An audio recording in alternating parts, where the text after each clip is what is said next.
అనంతపురం జిల్లా సెట్టూరు మండలం మంగంపల్లి గ్రామంలో ఈ విషాద ఘటన చోటు చేసుకుంది.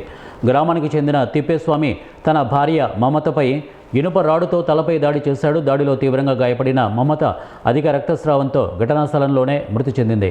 స్థానికుల కథనం ప్రకారం మద్యం తాగేందుకు డబ్బులు ఇవ్వలేదన్న ఆగ్రహంతో తిప్పేస్వామి ఈ దారుణానికి పాల్పడినట్లు తెలుస్తోంది. మద్యం మత్తులో భార్యపై విచక్షణ రహితంగా దాడి చేయడంతో కుటుంబ కలహాలు కాస్త రక్తపాతానికి దారితీస్తాయి. పట్టపగల జరిగిన ఈ హత్యతో మంగంపల్లి గ్రామంలో విషాద ఛాయలు అలముకున్నాయి. ఈ ఘటన సమాచారం అందుకున్న సెట్టూరి పోలీసులు వెంటనే సంఘటనా స్థలానికి చేరుకొని మృతదేహాన్ని స్వాధీనం చేసుకుని పోస్టుమార్టం నిమిత్తం కళ్యాణదుర్గం ప్రభుత్వ ఆసుపత్రికి తరలించారు. ఈ ఘటనపై కేసు నమోదు చేసిన పోలీసులు దర్యాప్తు ప్రారంభించారు. హత్య అనంతరం పరారైన నిందితుడు తిప్పేస్వామి కోసం ప్రత్యేక గాలింపు చర్యలు చేపట్టారు. ఈ ఘటనకు సంబంధించిన పూర్తి వివరాలను పోలీసులు సేకరిస్తున్నారు.